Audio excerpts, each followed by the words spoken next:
ಅಲ್ಲ, ನೀವು ನಿಮಗೆ ಕೃಷಿ ಬಗ್ಗೆ ಹೆಚ್ಚಿನ ಆಸಕ್ತಿ ಇರೋದ್ರಿಂದ ನನಗಿನ್ನ ಒಳ್ಳೆ ಉದಾಹರಣೆ ನೀವು ಕೊಡ್ಬೋದೇನೋ. ಆಲದ ಮರದ ಕೆಳಗೆ ಏನು ಬೇರೆ ಗಿಡಗಳು ಬೆಳೆಯಲ್ಲ ಅನ್ನೋ ಒಂದು ಮಾತಿದೆ. ಹಂಗೆ ಈ ಪ್ಯಾನ್ ಇಂಡಿಯಾ ಸಿನಿಮಾಗಳ ಈ ಅಬ್ಬರ ಅಥವಾ ಏನು ಮೇಕಿಂಗ್ ಭಾಳ ರಿಚ್ ಆಗಿರುತ್ತೆ, ಸಿಕ್ಕಾಪಟ್ಟೆ ಬಂಡವಾಳ ಹಾಕಿರ್ತಾರೆ, ಈ ಥರ ಎಲ್ಲ ಇರ್ತಲ್ಲ. ಅದ್ರ ನಡುವೆ ಈ ಥರ ಈ ಸಣ್ಣ ಸಣ್ಣ ಸಿನಿಮಾಗಳು ಅಥವಾ ಸದಭಿರುಚಿಯ ಸಿನಿಮಾಗಳು ಅರಳ್ತಾ ಇಲ್ಲ ಅಂತ ಅನಿಸುತ್ತಾ ನಿಮಗೆ? ಹೌದು, ಈ ದೊಡ್ಡ ಸಿನಿಮಾಗಳ ಹಿಂದೆ ಹೋಗಿ ಖಂಡಿತ ಅದು ಚಿಕ್ಕ ಸಿನಿಮಾಗಳು ಹೊಡ್ತಾ ಬಿದ್ದಿದೆ. ಹೇಗೆ ಅಂತಂದರೆ ಅದೇ ನಾವು ಸುಮ್ಮನೆ ದೊಡ್ಡ ಸಿನಿಮಾ ಇದ್ದದಕ್ಕೆ ಚಿಕ್ಕ ಸಿನಿಮಾ ಓಡ್ತಾ ಇಲ್ಲ, ದೊಡ್ಡ ಸಿನಿಮಾ ಬದ್ದದಕ್ಕೆ ಚಿಕ್ಕ ಸಿನಿಮಾ ಓಡ್ತಾ ಇಲ್ಲ ಅಂತಲ್ಲ.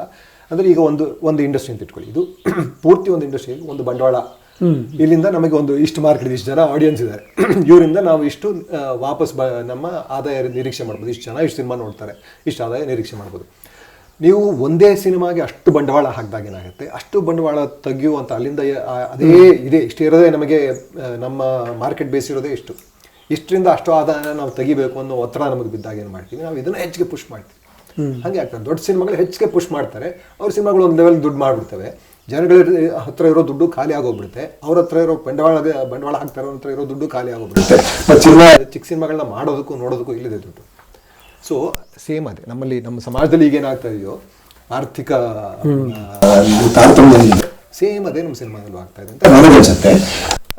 ಅದನ್ನ ಸರಿ ಮಾಡಬೇಕು ಅಂದರೆ ಎಲ್ಲೋ ಒಂದು ಕಡೆ ಯಾರೋ ಒಬ್ರು ಸೆನ್ಸಿಬಲ್ ಆಗಬೇಕು. ಐದು ಸ್ಟಾರ್ ಡಿಸೈಡ್ ಮಾಡ್ತಾ ಇರ್ತಾನೆ ಸಿನಿಮಾಗಳನ್ನ, ಇಲ್ಲ ಒಬ್ಬ ನಿರ್ದೇಶಕನಾದ್ರು ಸ್ಟಾರ್ ಆಗಬೇಕು, ನಾನು ಇಂಥ ಸಿನಿಮಾಗಳು ಮಾಡಬೇಕು ಅಂತ ಅನ್ಕೋಬೇಕು. ಇಲ್ಲ ಒಬ್ಬ ಪ್ರೊಡ್ಯೂಸರ್ ಅಟ್ಲೀಸ್ಟ್, ಇಲ್ಲ ನಾನು ಒಂದು ದೊಡ್ಡ ಸಿನಿಮಾ ಮಾಡಿ ಅಷ್ಟೊಂದೆಲ್ಲ ದುಡ್ಡು ಮಾಡಿ ಒಂದೇ ಸಲ ಗೋಚ್ಬಿಟ್ಟು ಸುಮ್ಮನೆ ಮನೆ ಕೂತ್ಕೋಬೇಕಾಗಿಲ್ಲ, ನಾನು ಪುಟ್ ಸಿನಿಮಾಗಳು. ಇತ್ತೀಚೆಗೆ ನೋಡಿ, ಈ ಕಾಟೇರ ಅಂತ ಒಂದು ಸಿನಿಮಾ ಬಂತು, ಅದರಲ್ಲಿ ಕತೆ ಭಿನ್ನವಾಗಿತ್ತು, ನಾಯಕ ಏನೋ ಭಾಳ ದೊಡ್ಡ ನಟ, ಡೈರೆಕ್ಟ್ರು ಒಂದಂತರಕ್ಕೆ ಹೆಸರು ಮಾಡಿದಂಥ ನಟ, ಅವರೆಲ್ಲ ಸೇರಿಕೊಂಡು ಅಂಥದ್ದೊಂದು ಪ್ರಯೋಗ ಮಾಡಿದರು, ಜನ ನೋಡಿದ್ರು, ನಿಜ.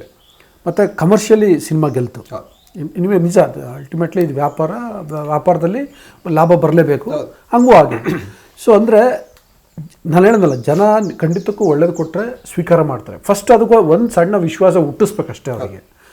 ಆ ಥರದ ಪ್ರಯೋಗಗಳು ಇನ್ನೂ ಮಾಡ್ಬೋದಲ್ವ? ಅದೊಂದು ಉದಾಹರಣೆ ಇದೆಯಲ್ವ ನಮ್ಮ ಕಣ್ಮುಂದೆ. ಅದೇ ಎಲ್ಲನೂ ಸೇರಿದ್ದಾರೆ ಅಲ್ಲಿ. ಒಬ್ಬ ಸ್ಟಾರ್ ಡೈರೆಕ್ಟರ್, ಒಂದು ದೊಡ್ಡ ಪ್ರೊಡಕ್ಷನ್. ಸೊ ಈ ಥರ ಒಳ್ಳೆ ಸಿನಿಮಾಗಳು ಮಾಡಿದಾಗ ದೊಡ್ಡ ಪ್ರೊಡಕ್ಷನ್ಗಳನ್ನ ಅದು ಐಡೆಂಟಿಫೈ ಮಾಡಿಕೊಂಡು ಅದನ್ನು ತೊಗೊಂಡು ಒಬ್ಬ ಸ್ಟಾರ್ ಅದನ್ನು ಆ ಥರ ಒಳ್ಳೊಳ್ಳೆ ಕಥೆಗಾರನ್ನ, ಈಗ ಪುಟ್ಟ ಸಿನಿಮಾ ಮಾಡಿದ್ದಾರೆ ಅವ್ರನ್ನ ಕರ್ಕೊಂಡು ಬಂದು ಅವ್ರಿಗೆ ಪ್ರೊಡ್ಯೂಸ್ ಮಾಡಿ ಅಥವಾ ಅವ್ರಿಗೆ ಡೇಟ್ಸ್ ಕೊಟ್ಟು ಸಿನಿಮಾ ಮಾಡಿ, ಈ ಥರ ಎಲ್ಲರೂ ಒಟ್ಟಿಗೆ ಸೇರಿದ್ರೆ ಖಂಡಿತ ಒಳ್ಳೆ ಸಿನಿಮಾಗಳಾಗ್ತವೆ. ಒಳ್ಳೆ ಸಿನಿಮಾಗಳು ಜನಗಳಿಗೆ ತಲುಪ್ತವೆ. ಸೊ ಯಾರೋ ಒಬ್ಬರು ಸೆನ್ಸಿಬಲ್ ಆಗಬೇಕು, ಇಲ್ಲ ಒಬ್ಬ ಡೈರೆಕ್ಟರ್, ಒಬ್ಬ ಪ್ರೊಡ್ಯೂಸರ್ ಅಟ್ಲೀಸ್ಟ್ ಅದನ್ನ ಐಡೆಂಟಿಫೈ ಮಾಡಬೇಕು. ಈಗ ಯಾವುದೋ ಒಂದು ಒಳ್ಳೆ ಸಿನಿಮಾ ಬಂದಿದೆ, ಒಳ್ಳೆ ಟೀಮ್ ಇದೆ, ತುಂಬ ಚೆನ್ನಾಗಿ ಮಾಡಿದ್ದಾರೆ, ಪಾಪ ಇನ್ ಕೇಸ್ ಅದೇ ನಮ್ಮ ಕಲೆಕ್ಟಿವ್ ಮಿಸ್ಮ್ಯಾನೇಜ್ಮೆಂಟಿಂದ ಅವ್ರು ಸೋಲ್ತರು ಅಂತ ಇಟ್ಕೊಳ್ಳೋಣ. ಆದರೂ ಅವ್ರನ್ನ ಎತ್ಕೊಂಡು ಅವ್ರನ್ನೆಲ್ಲ ಅಲ್ಲಿರೋ ಕಲಾವಿದರನ್ನ, ಅಲ್ಲಿರೋ ಟೆಕ್ನಿಷಿಯನ್ಸ್ನ, ಆ ಸಿನಿಮಾದಲ್ಲಿರೋ ಡೈರೆಕ್ಟರ್ನ ಎಲ್ಲರನ್ನೂ ಕರ್ಕೊಂಡ್ಬಂದು ಒಬ್ಬ ಸ್ಟಾರ್ನ ಇಟ್ಕೊಂಡು ಸಿನಿಮಾ ಮಾಡಿ ಒಳ್ಳೆ ಕಂಟೆಂಟ್ ಇಟ್ಕೊಂಡು ಯಾಕಿಲ್ಲ Kaatera very good example. So ಆ ಥರದ್ದನ್ನ ಕಂಟಿನ್ಯೂಸ್ ಆಗಿ ಮಾಡಬೇಕು, ಕನ್ಸಿಸ್ಟೆಂಟಾಗಿ ಮಾಡಬೇಕಾದ್ರೆ ತಮಿಳಿನಲ್ಲಿ ಅದನ್ನು ಕನ್ಸಿಸ್ಟೆಂಟಾಗಿ ಮೊದಲಿಂದನೂ ಮಾಡ್ಕೊಂಡ್ಬಂದಿದೆ. ಹಾಗಾಗಿ ಇವತ್ತಿಗೂ ಅವ್ರಿಗೆ ಒಳ್ಳೆ ಆಡಿಯನ್ಸ್ ಇದೆ. ಇವನ್ ಮಲಯಾಳಂ ಎಂಥ ಸಿನಿಮಾ ಮಾಡಿದ್ರು ಜನ ಓಪನ್ ಆಗಿ ಬಂದು ನೋಡ್ತಾರೆ. ಮುಂಚೆನೇ ಫಿಕ್ಸ್ ಆಗ್ಬಿಟ್ಟು ನಮ್ಮಲ್ಲಿ ಅಂದರೆ ಒಂದಷ್ಟು ಜನ ಎಲ್ಲ ಸಾಫ್ಟ್ವೇರ್ ಇಂಜಿನಿಯರ್ಸ್ ಎಲ್ಲ ಆಗಿದಾರಲ್ಲ, ಅವ್ರಿಗೆ ಕನ್ನಡ ಪ್ರೇಮ ಸಿಕ್ಕಾಪಟ್ಟೆ ಇದೆ. ರಾಜ್ಯೋತ್ಸವನ ಅದ್ಭುತವಾಗಿ ಮಾಡ್ತಾರೆ. ಯಾವ್ದಾದ್ರು ಒಂದು ಸಿನಿಮಾ ಬಂದರೆ ಕನ್ನಡಕ್ಕೋಸ್ಕರ ಹೋರಾಡ್ಬಿಡ್ತಾರೆ. ಬಟ್ ಏನಾದ್ರು ಮೊದಲೇ ಒಂದು ಪ್ರೀ ಕನ್ಸೀವ್ಡ್ ನೋಷನ್ ಇಟ್ಕೊಂಡ್ಬಿಟ್ಟಿರ್ತಾರೆ, ಯಾಕೆ ಕನ್ನಡ ಸಿನಿಮಾ ಏನು ಮಾಡ್ತಾರೆ ಇವರೆಲ್ಲ ತಂದ್ಬಿಟ್ಟು. ಸೊ ಅದೇ ಅಷ್ಟು ನಮ್ಮ 3 ದಿವಸ ಇರೋದಷ್ಟೇ ನಮ್ಮ ಜೀವ. ಈ 3 ದಿವಸಗಳಿಗೆ ಮತ್ತೆ ಏನಾದ್ರು ಆಕ್ಸಿಜನ್ ಕೊಟ್ಟರೆ ಬದುಕ್ತೀವಿ, ಇಲ್ಲ ಅಂದರೆ ಕೊರೋನಾ ನಮಗೆ ಆಕ್ಸಿಜನ್ ಸಪ್ಲೈ ಕಡಿಮೆ ಆಗ್ಬಿಡುತ್ತೆ, ಹೋಗ್ಬಿಡ್ತೀವಿ. So it is a collective responsibility.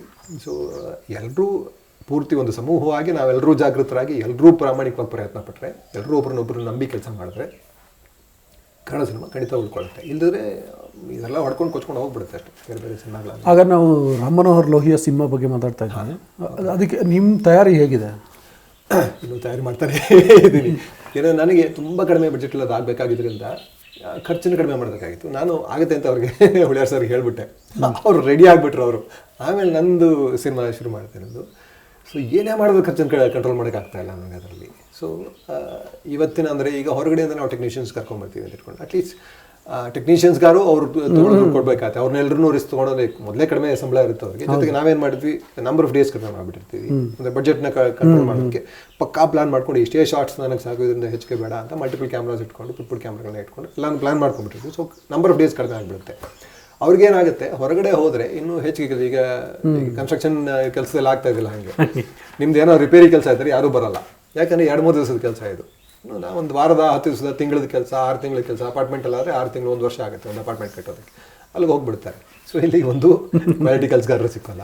ಅಲ್ಲಲ್ಲ ಸರ್, ಓಕೆ, ಇದು ನೀವು ಗೊತ್ತಾಯ್ತು ಇದು ಏನೋ. ಸೊ ಮೇಯ್ನಾಗಿ ಆಗ್ತಾ ಇದ್ದದ್ದು ಅಲ್ಲಿ ಏನಾಗ್ತಾ ಇದೆ, ಸೊ ಪ್ರೊಡಕ್ಷನ್ ಕಾಸ್ಟ್ನ ನನ್ನ ಕುತೂಹಲ ಇರೋದು ಪಾತ್ರದ ಬಗ್ಗೆ, ರಾಮ್ ಮನೋಹರ್ ಲೋಹಿಯಾ ಪಾತ್ರ ಪ್ರೊಡಕ್ಷನ್ ಬಗ್ಗೆ ಇರಲಿ ಓಕೆ. ಅದರ ಬಗೆಗಿನ ಪ್ರಿಪ್ರೇಷನ್ ಅಂದರೆ ಲೋಹಿಯಾನ ಓದೋದೊಂದು ಮೇಯ್ನ್ ಆಗಿ. ಯಾಕಂದರೆ ಇನ್ ಕೇಸ್ ಈಗ ಬೇರೆ ಯಾರು ಡೈರೆಕ್ಟ್ ಮಾಡೋಕ್ಕಾಗಲ್ಲ ಅಂದರೆ ನಾನೇ ಮಾಡಬೇಕಾಗತ್ತೆ ಅಂತಂದ್ರೆ ಲೋಹಿಯಾ ಬಗ್ಗೆ ಪೂರ್ತಿ ತಿಳ್ಕೊಂಡೇನೆ ಕೈ ಹಾಕಬೇಕಾಗತ್ತೆ. ನನಗೆ ಗೊತ್ತಿರೋದು ತೀರಾ ಸೂಪರ್ಫಿಷಿಯಲ್ನೇ. ಲೋಹಿಯಾ ಬಗ್ಗೆ ಸೂಪರ್ಫಿಷಿಯಲ್ ಆಗಿ ಓದ್ಕೊಂಡು ನಾವು ಓಕೆ ಎಲ್ಲ ಗೊತ್ತು, ನಮಗೇನು ಬೇಕೋ ಅದು ಗೊತ್ತಾಗಿದ್ದು ಸಾಕು ಅಂತ ಇಟ್ಬಿಡ್ತೀವಿ.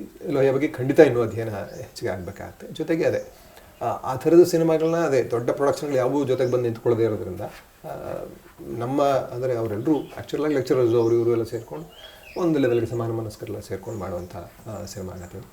ಹೋಪ್ಫುಲಿ ಇದು ನಮ್ಮ ಈ ಸಿನಿಮಾ ಮುಗಿದ ತಕ್ಷಣ ಅದನ್ನು ಮಾಡ್ತೀನಿ ಅಂತ ಅಂದ್ಕೊಂಡಿದ್ದೀನಿ. ಸಿನಿಮಾಗಳ ಬಗ್ಗೆ ಮಾತಾಡಿದ್ವಿ, ನೀವು ಮಾತಾಡ್ತಾ ಈ ಆರ್ಥಿಕ ಅಸಮತೋಲನ ಅಂತ ಒಂದು ಮಾತು ಹೇಳಿದ್ರಿ. ಆ್ಯಕ್ಚುಲಿ ನಿಮ್ಮ ಜೊತೆ ಅದೇ ಬರೀ ಸಿನಿಮಾ, ಕಾಡು, ಕೃಷಿ ಅಲ್ಲದೆ ನಾನು ಬೇರೆ ಬೇರೆ ಭಾಳಷ್ಟು ದೇವರು, ಧರ್ಮ ಮತ್ತು ಇತ್ತೀಚೆಗೆ ನಡೀತಿರುವಂಥ ಬೆಳವಣಿಗೆಗಳು, ನಾವು ಮನುಷ್ಯರಾಗಿ ಈ ಸಮಾಜಕ್ಕೆ ಮುಖಾಮುಖಿ ಆಗಬೇಕು, ಸಂವಾದ ಮಾಡ್ತಾನೆ ಇರಬೇಕಲ್ಲ, ಆ ಕಾರಣ ಆ ದೃಷ್ಟಿಕೋನದಿಂದ ನಿಮ್ಮ ಜೊತೆ ಮಾತಾಡೋಣ ಅಂತ ಬಂದಿದ್ದು. ಹಾಗಾಗಿ ನಾನು ಹೇಳ್ತಿದ್ದೀನಿ, ನೀವೇ ಹೇಳಿದ್ರಲ್ಲ ಈ ಆರ್ಥಿಕ ಅಸಮತೋಲನ ಅಂತ, ನೀವು ಯಾವ ದೃಷ್ಟಿಕೋನದಿಂದ ನೀವು ಯಾವ ದೃಷ್ಟಿಯಿಂದ ನೋಡ್ತಿದ್ದೀರಿ ಈಗಿನ ಬೆಳವಣಿಗೆಗಳನ್ನ? ನಾನು ತಿಳ್ಕೊಂಡೆ, ನಾನು ಕಂಡ ಮಟ್ಟಿಗೆ ಯಾವಾಗಲೂ ಈ ರೈಟ್ ವಿಂಗ್ ಪಾಲಿಟಿಕ್ಸ್ ಏನಿರುತ್ತೆ, ಸಂಪ್ರದಾಯವಾದಿ ಅಥವಾ ರಾಷ್ಟ್ರವಾದಿ, ಇವರ ಸುಳ್ಳು ಪೊಳ್ಳು ರಾಷ್ಟ್ರವಾದಿ ರಾಜಕೀಯ ಏನಿರುತ್ತೆ ಅದು ಹೆಚ್ಚಿಗೆ ಕ್ಯಾಪಿಟಲಿಸಮ್ ಮೇಲೆ ಡಿಪೆಂಡ್ ಆಗುತ್ತೆ ಅನ್ಸುತ್ತೆ. ಯಾಕಂದರೆ ಬಂಡವಾಳ ಬೇಕು ಅವ್ರಿಗೆ ಒಂದು ಜನಗಳನ್ನ ಕೊಂಡ್ಕೊಳ್ಳೋಕ್ಕೆ. ಯಾಕಂದರೆ ಲಾಂಗ್ ರನ್ನಲ್ಲಿ ತುಂಬ ಹೆಚ್ಚಿಗೆ ದಿವಸ ಜನಗಳನ್ನ ಮೋಸ ಮಾಡಿ ಇಟ್ಟಿರೋಕ್ಕಾಗಲ್ಲ. ಜನಗಳ ನಿಜ ಸಮಸ್ಯೆಗಳು ಹೊರಗೆ ಬಂದುಬಿಡ್ತವೆ. ನೀವು ಧರ್ಮ ಜಾತಿ ಅಂತ ಏನೇ ಮುಚ್ಚಿ ಓಡ್ ತೊಗೊಂಡ್ಬಿಟ್ರು ಒಂದು ಅಂದರೆ ಜನ ಭಾವುಕ ಜನ ನಮ್ಮಲ್ಲಿ. ಭಾರತೀಯರು ಹೆಚ್ಚಿಗೆ ಭಾವುಕರು, ಅತಿ ಭಾವುಕರು ಒಂಥರ. ಹಾಗಾಗಿ ನಮ್ಮಲ್ಲಿ ದೇವ್ರ ಬಗ್ಗೆ ನೀವು ಕ್ರಿಟಿಕಲ್ ಆಗಿ ಸಿನಿಮಾ ಮಾಡೋಕ್ಕಾಗೋದೇ ಇಲ್ಲ. ಅಲ್ಲಿ ಇವತ್ತು ಮೊನ್ನೆ ಶೆಲ್ಡನ್ ಅಂತ ಒಂದು ಏನು ಜೂನಿಯರ್ ಶೆಲ್ಡನ್ ಏನೋ ಆ ಒಂದು ಸೀರೀಸ್ ನೋಡ್ತಾ ಇದ್ದಾರೆ. ಅಲ್ಲಿ ಎಷ್ಟು ನೀಟಾಗಿ ಕಂಫರ್ಟಬಲ್ ಆಗಿ ದೇವ್ರ ಬಗ್ಗೆ ಮಾತಾಡ್ತಾರೆ ಆರಾಮಾಗಿ. ಒಂದು ಹುಡುಗ ಅವನು ಪಕ್ಕಾ ಸೈಂಟಿಫಿಕ್ ಟೆಂಪರು ಅಂತ ಹುಡುಗ, ಅವ್ನು ಈಸಿಯಾಗಿ ಕ್ವಶನ್ ಮಾಡ್ತಾನೆ ದೇವರನ್ನ. ನಮ್ಮಲ್ಲಿ ದೇವರನ್ನ ಕ್ವಶನ್ ಮಾಡಿದ್ರೆ ಬ್ಯಾನ್ ಆಗೋಗುತ್ತೆ. ಸೊ ಅದು ಈಗ MF ಹುಸೇನ್ ಥರ ಇನ್ನೊಂದು ಧರ್ಮದ ದೇವರನ್ನ ಮುಟ್ಟೋಂಗೇ ಇಲ್ಲ. ಸೊ ದೇಶದಿಂದಲೇ ಹೊರಗೆ ಹಾಕ್ಬಿಡ್ತಾರೆ, ಬಹಿಷ್ಕಾರ ಹಾಕ್ಬಿಡ್ತಾರೆ.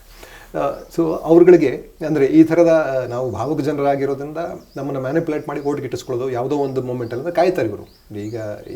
ಈಗ ಯಾಕೆ ಎಲೆಕ್ಷನ್ ಟೈಮಲ್ಲೇ ಯಾಕೆ ಕಮ್ಯುನಲ್ ಸಮಸ್ಯೆಗಳನ್ನ ಇವರು ಎತ್ಕೊತಾರೆ, ಕಮ್ಯುನಲ್ ಪ್ರಶ್ನೆಗಳನ್ನ ಎತ್ಕೊತಾರೆ, ಎಲ್ಲ ಯಾವುದೋ ದೇವಸ್ಥಾನ ಮಂದಿರಾಗಿದ್ರೆ ಅಂತೆಲ್ಲ ಶುರು ಮಾಡ್ತಾರೆ ಅಂದರೆ ಅದು ತುಂಬ ಶಾರ್ಟ್ ಟರ್ಮ್.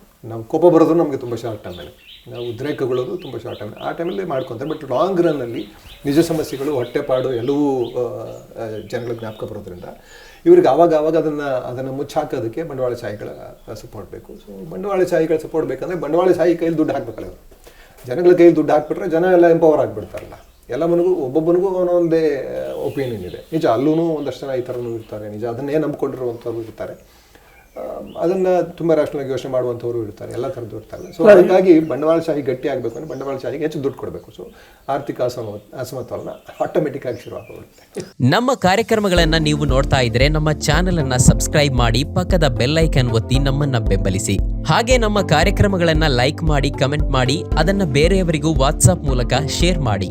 ನೀವು ಹೀಗೆ ಮಾಡಿದಾಗ ನಮ್ಮ ಚಾನೆಲ್ ಇನ್ನಷ್ಟು ಮತ್ತಷ್ಟು ಜನರಿಗೆ ತಲುಪಲು ನೀವು ನಮ್ಮೊಂದಿಗೆ ಸಹಕರಿಸಿದ ಹಾಗಾಗುತ್ತೆ. ಇದು ನೀವು ಯಾವುದೇ ಖರ್ಚಿಲ್ಲದೆ ಕೆಲವೇ ಸೆಕೆಂಡುಗಳಲ್ಲಿ ನೀಡಬಹುದಾದ ಸಹಕಾರ. ಧನ್ಯವಾದಗಳು.